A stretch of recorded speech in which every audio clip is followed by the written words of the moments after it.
에게도 주매 그도 먹은지라. 아멘. 할렐루야. 우리 옆에 분과 인사하겠습니다. 주님의 이름으로 사랑합니다. 앞뒤로 우리 주님의 이름으로 축복합니다. 아멘. 아멘. 할렐루야. 주님의 이름으로 사랑합니다. 사랑합니다. 함께 오늘 말씀은 반드시와 결코, 이 제목을 가지고 말씀을 나누려 합니다. 2장 17절에는 하나님께서 반드시 죽으리라 말씀하셨고요, 3장 4절에는 결코 죽지 아니하니라 라고 했습니다. 이 반드시와 이 결코를 가지고 함께 나눌 때 우리에게 은혜가 되었으면 참으로 좋겠습니다. 하나님께서 태초에 천지를 창조하셨습니다. 그리고 각종 모든 것들을 다 만드신 후에 맨 마지막에 사람을 흙으로 빚으셨습니다. 그리고 사람은 특별히 동물과 다르게 흙으로 만들었지만 또한 코에 생기를 불어 넣으심으로 인하여 하나님의 형상대로 인간은 지음을 받았습니다. 그렇게 하나님의 형상대로 지음받은 인간이 가진 것은, 그 특권은 바로 그에게 있는 주권, 그러니까 자유의지를 그가 가졌다라는 것입니다. 그 태초에 아담과 하와에게 말하길, 아담과 하와야, 너희는 모든 것을 할 수 있지만 너가 할 수 없는 것 한 가지가 있다. 그것은 에덴 동산에 있는 선악과를 먹지 말라, 생명나무를 먹지 말라 라고 했습니다. 에덴 동산에 선악과를 놓은 이유가 무엇일까요? 너가 너 중심대로 다 살아갈 수 있는 것이 아니야. 너는 하나님 중심으로 선악과를 놓음으로써 하나님 중심으로 살아가는 거야. 그래서 하나님 명령에 의해 너가 할 수 있는 것과 할 수 없는 것이 결정된다. 너는 하나님 중심대로 살아야 돼 라고 말하고 있습니다. 그런데 그 선악과를 왜 구석이 아닌, 왜 에덴 동산 중앙에 놓았는가? 그것은 어디를 가든지 무엇을 하든지 돌아보면 볼 수 있는 선악과. 너는 창조주가 아니야. 너는 피조물이야. 네가 어느 곳에 있든지, 맞아, 난 피조물이야. 하나님께서 날 지으셨어. 어느 곳에 있든지 하나님 중심으로 살아야지 라는 것을 기억하라고 하나님께서 에덴 동산 중앙에 선악과를 놓으셨습니다. 그렇게 아담과 하와는 하나님 중심으로 살아야 되는 사람이었고, 또한 언제 어디서나 하나님 말씀대로 살아야 하는 피조물임을 기억해야 했습니다. 하나님께서 인간에게 자유의지만 주시지 않았더라도 그렇게 죄를 안 지었을 텐데 왜 그런 자유의지를 주셔가지고 왜 선악과를 따먹게 했냐라고 따져볼 수가 있습니다. 그런데 하나님께서 인간에게 자유의지를 주셨다는 것은, 그 자유의지는 바로 하나님께서 내가 너를 사랑한다 라는 개념을 포함하고 있습니다. 이건 너무 중요합니다. 자유의지는 곧 내가 너를 사랑한다는 개념입니다. 사랑에는 자유함이 있습니다. 만약 어느 누군가가 저를 사랑한다고 감옥에 가뒀어요.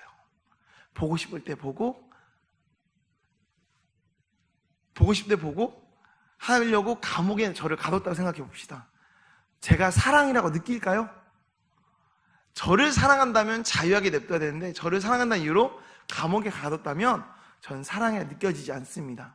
또한 저를 사랑한다는 이유만으로 창살이 없는 감옥처럼 넌 이거 해, 너 오늘 이거 하지 마, 너 오늘 쟤 만나고 쟤 만나지 마, 오늘 이거 먹고 이거 먹지 마, 이렇게 간섭을 한다면 이것은 사람이 아니라 로봇이죠.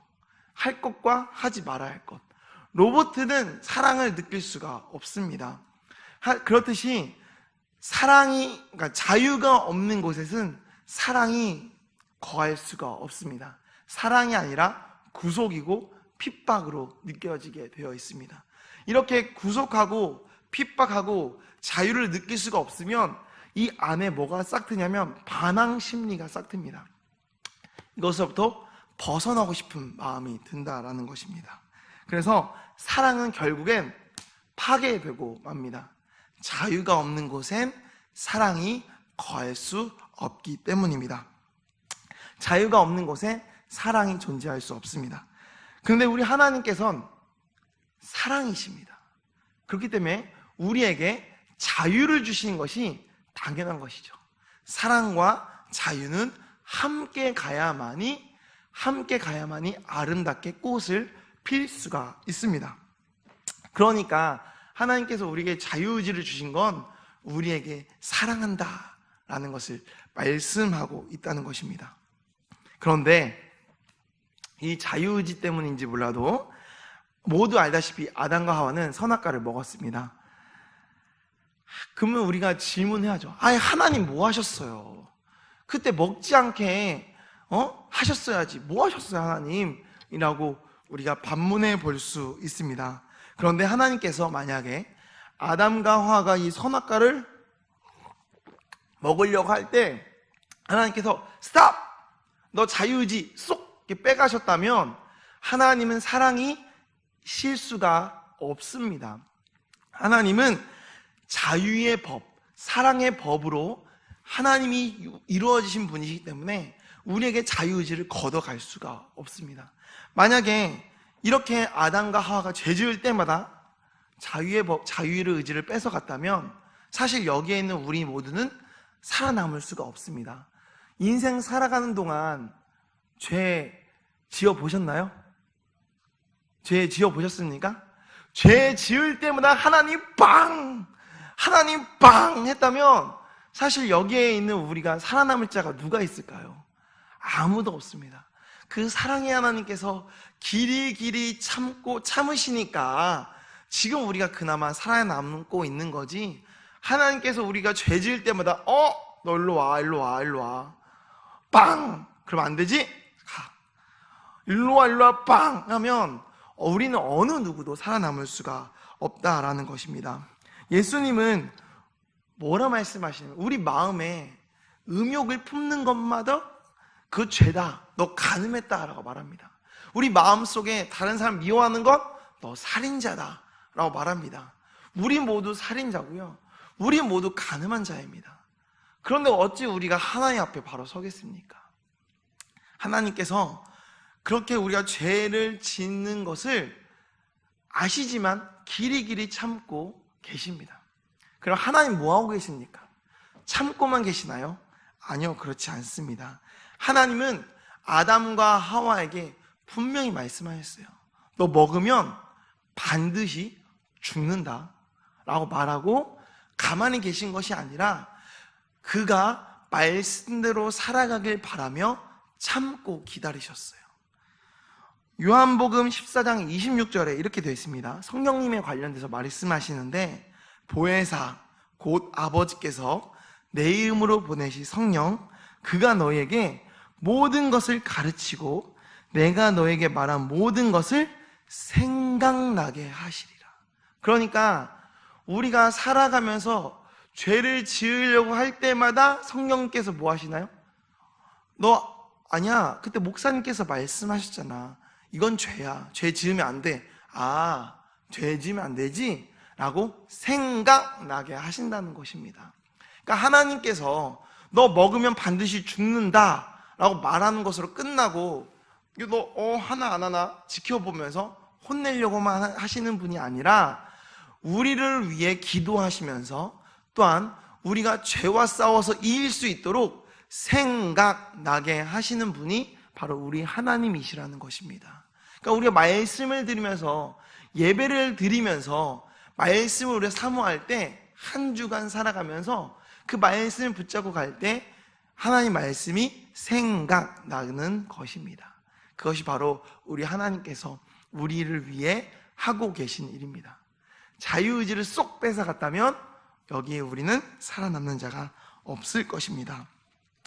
하나님께서 우리를 사랑하시는 그 이유 때문에 우리에게 자유를 주셨습니다. 그럼 두 번째는 볼 겁니다. 첫 번째는 하나님은 우리를 사랑하셔서 자유의지를 주셨습니다. 그런데 인간인 우리는 그 자유의지를 어떻게 사용했는지를 볼 건데요. 제가 이제 청년부를 맡고 있습니다. 청년부를 맡고 있는데 우리 청년들을 보니까 다 믿는 부모님의 자녀들이 대부분 많더라고요. 그리고 잘 믿는 부모님의 자녀들이 많습니다. 그러다 보니까 우리 청년들이 고통스러운 애환이 있습니다. 타락을 하더라도 마음껏 타락하지 못하는 거예요. 죄를 짓더라도 안 믿는 사람처럼 실컷 죄를 짓다가 하는 것이 아니라 우리 엄마는 맨날 기도, 우리 아빠는 기도, 이 죄를 지으려고 해도 마음껏 타락하지 못하는 슬픈 애환을 갖고 있습니다. 그래서 우리 청년들이 한번 교회를 빠지면 대부분 안 믿는 부모님은 교회 안 나가도 뭐 별말 안 하시는데, 한 번 교회 안 나가면 너 교회 나가야지, 너 예배 드려야지, 왜 빠지면 어떡하니, 이렇게 핍박 아닌 핍박을 받고 있는 거죠. 그러니까 우리 청년들이 이제 교회를 빠질래야 빠질 수 없다 보니까 효도 차원에서 이제 교회를 출석한다는 이야기들이 쏙쏙 들어옵니다. 저는 무신론자예요. 하지만 효도 차원에 나오고 있습니다. 이런 안타까운 말들이 들립니다. 하나님께서 분명 자유의지를 주셨는데 이 청년들은 자유의지를 마음껏 사용해 본 적이 없어요. 마음껏 사용하지 못하고 핍박 아닌 핍박 수준에 의하여 자유의지를 꺾인 상태로 사용하고 있는 현실이 한국교회 현실이기도 하면서도, 또한 우리 잘 믿는 부모님의 청년들의 애환이면서도 또한 우리 교회 청년의 애환이지 않을까 싶습니다. 하나님이 사랑의 하나님이 느껴지지가 않아요. 핍박하는 하나님, 괴롭히는 하나님, 혼내시는 하나님, 지옥으로 협박하는 하나님, 이런 하나님으로 느껴지는 현실, 차라리 없으면 차라리 나은 하나님으로만 우리가 생각하고 있다는 것입니다. 그런데 왜 그렇게 생겼느냐? 하나님은 반드시 죽는다라고 말씀하셨어요. 그러니까 반드시 죽는다라고만 할 때도 아담과 하와에게 문제가 없었어요. 너무 행복하고 평화롭게 잘 살고 있었습니다. 그런데요, 뱀이 와가지고 말합니다. 야, 먹어도 안 죽어. 결코 죽지 않아. 라는 새로운 정의, 새로운 결론이 도달합니다. 그래서 아담에게 반드시 죽는다와 결코 죽지 않는다는 대립되는 진리가 도달했어요. 결론적으로 뭐예요? 선택권이 생겼다는 것입니다. 선택권이 생기니까 고민에 빠졌어요. 반드시 죽지 않는다와 결코 죽지 않는다, 이 선택권이 있으니까 고민에 빠졌는데, 나에게 선택권이 있다면, 그래, 나에게 타락할 수 있는 자유가 있지 않는가, 이런 말도 안 되는 결론에 이르게 됩니다. 자유의지가 있으니까 반드시 죽는 것도 내가 선택할 수 있지만 결코 죽지 않는 것도 내가 선택할 수 있지 않느냐라는 말도 안 되는 선택권이 있다고 생각하죠. 다시 질문으로 돌아가서, 왜 하나님이 혼내시는 하나님으로 느껴지느냐? 왜냐하면 이 안에, 이 깊은 내면 속에 타락을 하고 싶은 욕망이 있기 때문입니다. 사탄이 유혹해요. 너 지금 타락하고 싶지? 타락해, 괜찮아 라고 말한다는 것입니다. 그럼 마음속 깊이 타락하고 싶은데 하나님이 뭐라 그래요? 너 반드시 죽는다, 죄의 삭은 사망이야, 너 그러면 지옥 가, 이러니까 하나님이 이것을 못하게 하는 거예요. 타락하고 싶은데 못하게 하니까 하나님이 나의 걸림돌이 되는 거예요. 죄를 짓고 싶은데 죄를 못 짓게 하는 하나님, 타락하고 싶은데 타락하지 못하게 하는 하나님, 차라리 없었으면 하는 하나님이 계신 거예요. 그러니까 이게 얼마나 힘들겠습니까? 그러니까 하나님이 사랑으로 느껴지지 않는 거예요. 협박하는 하나님, 지옥으로 협박하고 막 맨날 교회 나와야 되고 이게 죄 지으면 안 되고, 이런 하나니까 이 마음껏 타락하고 싶지 못한 이 타락의 자유를 회방하는 하나님이기 때문에 그렇다라는 것입니다. 이 타락하고 싶은 자유를 갖고 있는 인간을 사탄이 모를 리가 없어요. 사탄은 우리를 너무 잘 알아요. 에이, 죄 지어도 괜찮아. 제 친구도요, 제가 이제 전도사 때 이제 그 술집을 이제 같이 따라갔더니 그 친구가 술을 탁 놓고 하는 말이, 야, 마셔. 아니, 너 안 마시고 싶어? 너 깊은 내면 속에 너 안 마시고 싶어? 마시고 싶잖아. 그걸 왜 속여? 마셔라고 저에게 권유를 하더라고요. 깊은 내면 속에 타락하고 싶은 마음이 있어요, 없어요? 예, 맞아요. 아까 얘기했죠? 인간은 타락하고 싶은 자유가 있어요. 이 타락하고 싶은 거 있어요. 마셔. 똑같아요. 사탄도요. 왜 너 자신을 속이니? 너 먹고 싶잖아. 마셔. 아니, 피고 싶잖아. 펴. 죄 짓고 싶은데 왜 참어? 해.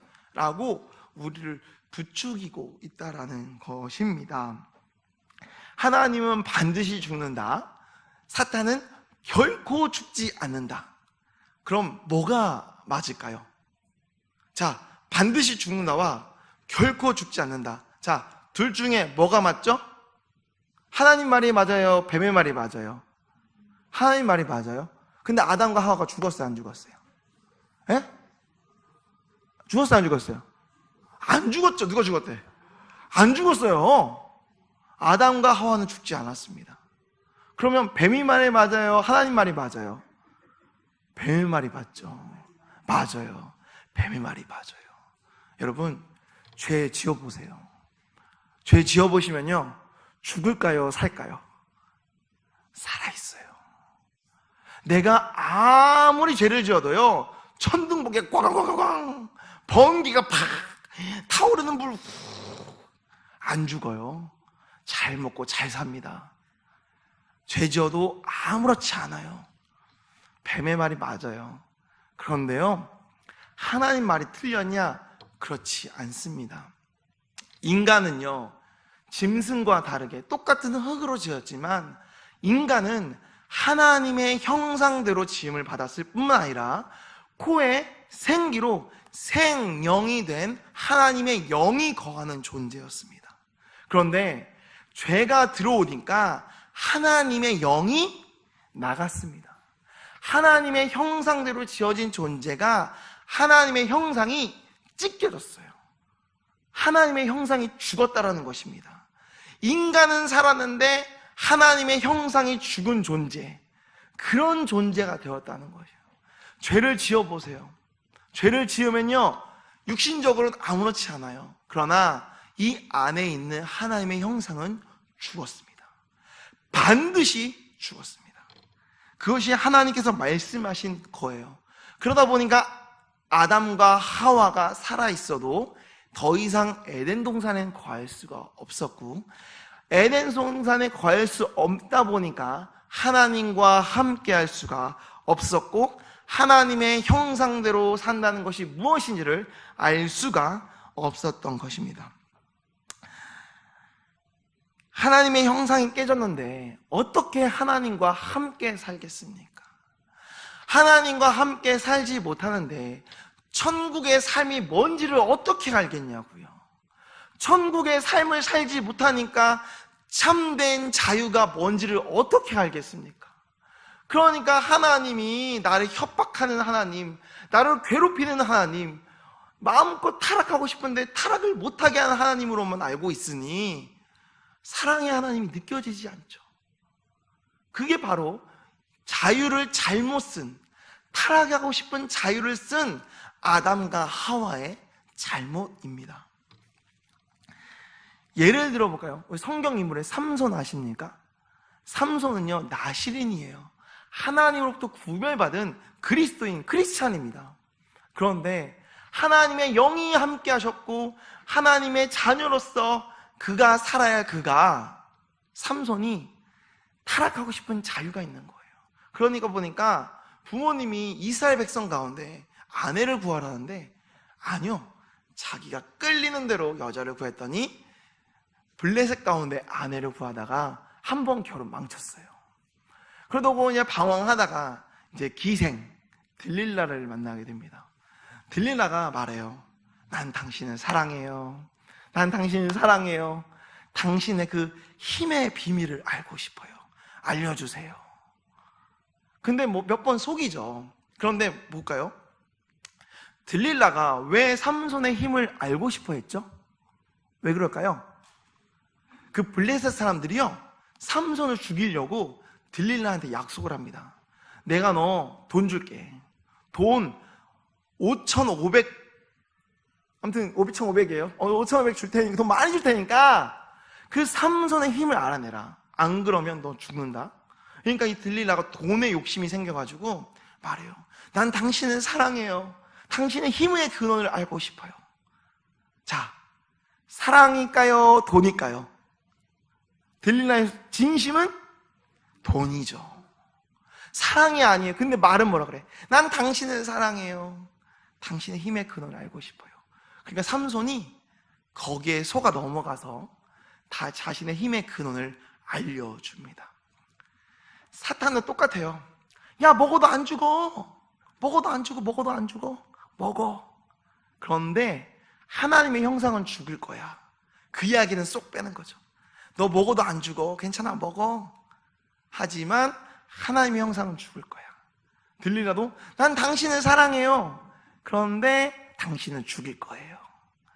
사탄은 그렇게 역사를 합니다. 우리가 그렇게 자유의지를 잘못 쓰고 타락하고 싶은 자유만 쓸 때 우리는 이렇게 실수하게 되고 멸망에 이르게 되는 것입니다. 그럼 하나님이 그냥 가만히 내버려 두느냐? 그렇지 않습니다. 우리 하나님께서는 우리의 죽은, 깨어진 하나님의 형상을 회복시키려 하십니다. 그래서 예수님이 이 땅에 오신 것입니다.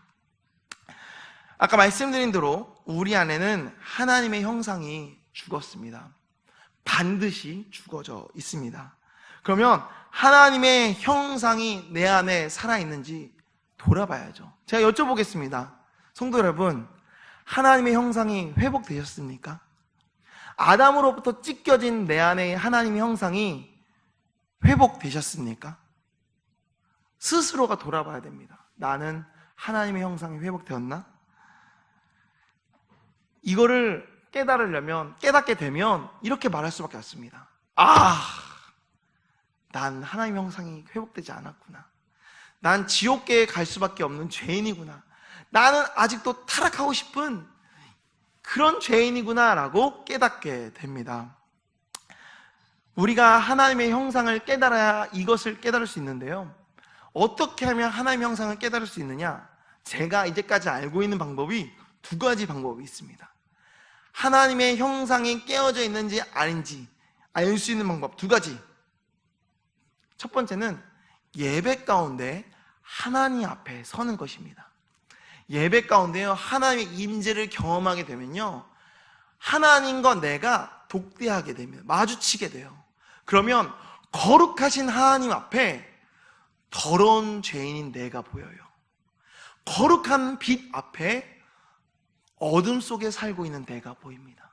그러니까 예배 가운데 하나님의 임재를 경험하셔야 합니다. 하나님 앞에 서게 되면, 예배 가운데 하나님 앞에 서게 되면 나 죄인이구나를 깨닫게 될 것입니다. 또한 두 번째 방법은요, 죽으면 돼요. 죽으면 그 심판대 앞에 서게 됩니다. 그러면 그 하나님을 보자마자 꽝꽝꽝 넌 지옥이라는 게 보여지게 되죠. 결국엔 무엇입니까? 하나님 앞에 서면 내가 보입니다. 그런데 예배 가운데 보느냐, 죽어서 보느냐의 차이일 뿐이죠. 그래서 많은 이들이 잘 먹고 잘 살 때는 잘 살다가 죽음을 경험하면, 죽기 직전에 경험하게 되면 나 이러다 죽겠구나, 나 이러다 지옥 가겠구나가 경험하게 되는 것이죠. 저는 죽기 직전에 만나지 않기를 간절히 바랍니다. 예배 가운데 하나님을 경험하시길 바랍니다. 예배 가운데 하나님을 경험하게 되면 돌아올 길이 있어요. 회개의 길이 있습니다. 그러나 죽기 직전에, 아니면 죽어서 만나게 되면 이미 너무 늦게 되지 않을까 조심스럽게 말씀드립니다. 그래서 예배 가운데 하나님의 임재를 경험하셨으면 좋겠습니다. 하나님의 임재를 경험하게 될 때 나는 하나님을 인격적으로 만나게 됩니다. 인격적으로 만나게 되면 아까 말씀드린 대로 거룩하신 하나님 앞에 더러운 내가 보이고 빛이신 하나님 앞에 어둠 가운데 살고 있는 내가 깨닫게 됩니다. 예수님은 왜 오셨는가? 그런 더러운 죄인을 회복시키려고 이 땅에 오셨습니다. 예수님 왜 십자가에 죽으셨습니까? 그런 더러운 나를 회복시키시려고, 더러운 죄를, 죄 사함의 은혜를, 죄 사함의 구원을 주시려고 이 땅에 오신 것입니다. 그래서 예수 그리스도의 피만이 우리가 거룩해질 수 있고, 예수 그리스도의 십자가만이 우리가 회복의 길로 나아갈 수 있는 것입니다. 그렇게 우리가 회복될 때에 다시 돌아가서 회복되어서 하나님과 함께 할 수 있는 자녀, 하나님과 동행할 수 있는 자녀, 하나님과 이야기할 수 있고 하나님의 형상을 회복된 참된 자유를 누리는 거룩한 자녀로 살아갈 수 있는 것입니다. 할렐루야! 우리는 결코 지옥에 가기 위해 만들어진 존재가 아닙니다. 우리는 하나님과 함께하기 위하여 지어진 존재입니다. 그런데 사탄의 꿰매 빠져서 타락하고 싶은 이 자유 때문에 우리가 죄를 짓게 되고 범죄로 진노의 자녀가 되는 것입니다. 우리는 하나님의 형상을 회복해야 합니다. 우리 모두 하나님의 형상을 회복해야 합니다. 그러기 위해선 하나님 앞에 서야 합니다. 하나님의 임재를 경험하셔야 합니다. 우리 모두가 하나님의 임재를 경험할 때 우리는 참된 자유를 누릴 수 있게 될 것입니다. 아멘. 할렐루야. 말씀을 마치려고 합니다. 반드시, 결코라는 두 가지 진리가 있습니다. 인간은 선택할 수 있어요. 반드시 죽는다는 하나님의 말씀을 선택할 수도 있고요, 결코 죽지 않는다는 뱀의 말, 사탄의 말을 선택할 수 있습니다. 선택할 수 있는 자유의지는 인간에게 있습니다. 그러나 우리 하나님은 우리가 죄 짓지 않게 하기 위하여 지금도 우리를 돌보고 계십니다. 그리고 예수님은 하나님 보좌 우편에서 우리를 위해 중보 기도하고 계십니다. 우리는 회복할 수 있습니다. 우리 일산영문교회는 회복할 수 있습니다. 그리고 아직 하나님을 모르는 자녀라 할지라도 회복할 수 있습니다. 하나님 앞에 나아갈 때 우린 모두 회복될 것입니다. 제가 부탁드리는 것은 우리 청년들이 하나님 앞으로 나아갈 수 있는 청년부가 되도록 기도해 주시면 감사하겠습니다. 제가 맡고 있는 우리 아이들이 하나님 앞에 서고 하나님 앞에 설 때 자신의 더럽고 추악한 죄를 깨닫는 은혜가 있도록 기도해 주시고 함께 해 주시길 바랍니다. 하나님 앞에 설 때, 하나님이 임재하는 교회가 될 때, 하나님이 임재하시는 부서가 될 때 우리는 결코 하는 사탄의 유혹에 흔들린 것이 아니라 반드시 말씀하시는 하나님 앞으로 회복되는 저와 우리 성도님 될 줄 믿습니다. 기도하겠습니다.